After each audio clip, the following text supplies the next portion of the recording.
The first 90 minutes after you wake up is the single most powerful focus window your brain produces all day, and most people burn it completely to the ground before they even make coffee. Wait, what? I thought mornings were supposed to be when you're most productive. That's literally what every productivity guru says. They're right that the window exists. They're just not telling you what destroys it. And you're probably destroying yours right now without knowing it. Okay, how? Like, what am I supposedly doing wrong before I even get out of bed? The moment you check your phone, your brain gets hit with a flood of dopamine and cortisol at the same time. That combination is basically like throwing a grenade into a quiet library. No way. Checking Instagram for 5 minutes is that bad? That seems dramatic. It's not dramatic, it's neuroscience. Your brain wakes up in a state called hypnopompic. That's the transition out of sleep where your prefrontal cortex is slowly coming back online. It's actually in a highly receptive, low-resistance state. Low resistance, like it's more open? That actually sounds like a good thing. It is a good thing if you use it right. Deep thinkers, writers, and problem solvers throughout history have deliberately protected this window. It's when your brain is primed for creative and focused thought. But if you hit it with your phone, you basically slam that window shut. Exactly. And here's what makes it worse. Once cortisol spikes from reactive stimulation, your brain shifts into a threat scanning mode. Now instead of focusing, you're just monitoring. You spend the rest of the morning putting out mental fires that aren't even real. Threat scanning? You mean like anxiety? Because honestly, my mornings do feel kind of anxious, and I never connected it to the phone thing. That low hum of anxiety you feel all morning, that's your nervous system reacting to an information overload it was never designed to handle at 7 a.m. Okay, so when you said ancient Roman philosophers knew this, what does that even mean? They didn't have phones. No phones, but they absolutely had morning chaos. Rome was loud, political, full of social demands. Marcus Aurelius wrote specifically about protecting the first part of the morning from other people's noise and urgency. Marcus Aurelius. That's the emperor who wrote Meditations, right? I've heard of that. Right? And here's the wild part. He was running an empire. People needed him constantly. And his entire morning practice was built around one principle. Do not let the outside world enter your mind before you have entered your own mind first. That's actually a really clean way to put it. Enter your own mind before the world does. He would wake up and spend time in what the Stoics called premeditatio, structured, quiet reflection. Not meditation in the yoga studio sense. More like deliberately loading your own priorities into your brain before anything else could. So basically, he was doing intentional thinking before reactive thinking. And we do the exact opposite by going straight to the feed. You nailed it. And there's a modern study that backs this up hard. A 2021 study from the University of California found that just 10 minutes of reactive phone use within the first 30 minutes of waking measurably reduced cognitive performance for up to 4 hours afterward. 4 hours? From 10 minutes of scrolling? That's basically your entire productive morning gone. Gone. And most people scroll for way more than 10 minutes. The average person checks their phone 11 times before breakfast in 2026. That's not a morning routine, that's a focused demolition schedule. 11 times. I feel personally attacked right now. But okay, what about all the morning routine advice out there? Cold showers, journaling, the 5 a.m. club, all that stuff. Some of it is genuinely good, but a lot of it misses the core mechanism. The question isn't what activity you do in the morning. It's whether that activity requires your brain to react to external input or generate from the inside out. Say that again. Generate from the inside out? Think of it this way. A cold shower. Your brain is responding to a physical stimulus, but it's not processing social information or threat signals.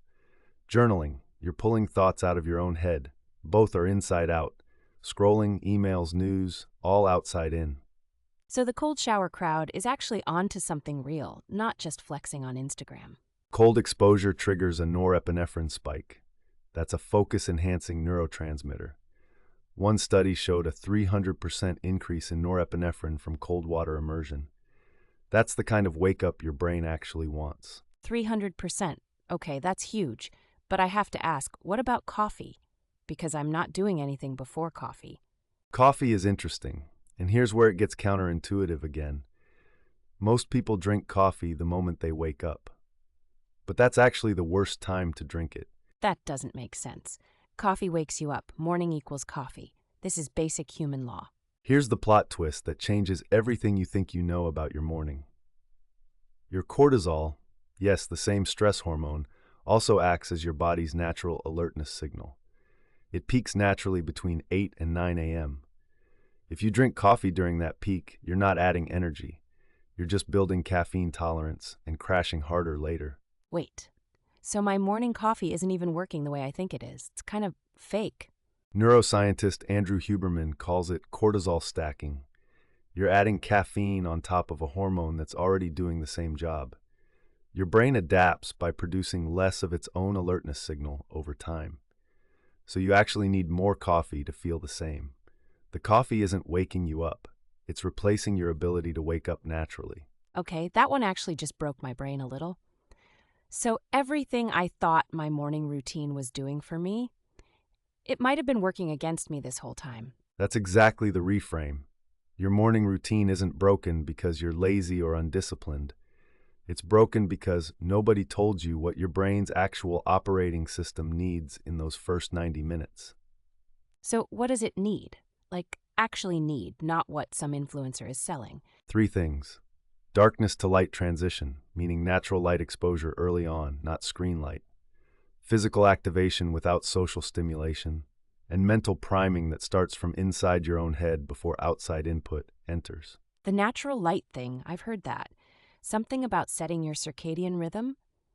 Your eyes have special photoreceptors called intrinsically photosensitive retinal ganglion cells, which is a mouthful, but they send a direct signal to your brain's master clock. Natural morning light within the first hour literally sets the timing of every hormone and neurotransmitter you'll produce for the next 16 hours. So if you wake up and immediately stare at your phone in a dark room, you're basically lying to your brain about what time it is. Precisely. Your brain thinks it's still nighttime. It delays the cortisol peak, delays alertness, delays focus. You'll feel groggy until noon and wonder why 3 espressos aren't helping. This is honestly making me rethink my entire morning. But what about people who genuinely don't have time? Not everyone has an hour to do a whole ritual. This is where the Roman approach becomes really practical. Marcus Aurelius wasn't doing a 2-hour wellness routine. He was doing something that took maybe 5 minutes. The principle was simple. Before you respond to the world, know what you stand for today. 5 minutes, that's more manageable. What did that actually look like for him? He would mentally rehearse what kind of person he wanted to be that day. Not a task list, a character prompt. He'd ask himself, what challenges will I face today, and how do I want to show up for them? That's it. That loaded his own values into RAM before the world could load its agenda instead. Loading your values into RAM before the world loads its agenda. I genuinely love that framing. That's a bumper sticker right there. And here's the thing. That practice maps perfectly onto what modern neuroscience calls implementation intention. When you mentally rehearse how you'll handle your day before it starts, your prefrontal cortex builds a kind of decision template. You stop reacting and start responding. Reacting versus responding. Is there actually a brain difference there, or is that just a motivational poster thing? Real difference. Reacting is driven by the amygdala, your threat center. Responding is driven by the prefrontal cortex, your judgment center. Morning phone use activates the amygdala. Morning reflection activates the prefrontal cortex. You're literally choosing which part of your brain runs your day. So the ancient Stoics accidentally discovered something that neuroscience is only now explaining in technical language. Not accidentally. They were rigorous observers of human behavior. Epictetus, Seneca, Marcus Aurelius, they were running real-world experiments on the mind for decades. They just didn't have an fMRI machine to show you the scan. Seneca actually wrote about mornings specifically, didn't he? I feel like I've seen a quote somewhere. He wrote, Omnia aliena sunt tempus tantum nostrum est. Everything is alien to us. Only time is truly ours. And he was obsessed with how people wasted the morning hours on other people's priorities before attending to their own. 2,000 years ago, and he's basically describing doom scrolling. That's kind of terrifying. The technology changes. The brain doesn't. You're running essentially the same neural hardware as a Roman senator, just with worse morning habits. Okay, hit me. What do I actually do tomorrow morning, specifically? No vague advice. Step 1. Phone stays face down or in another room for the first 30 minutes. Non-negotiable.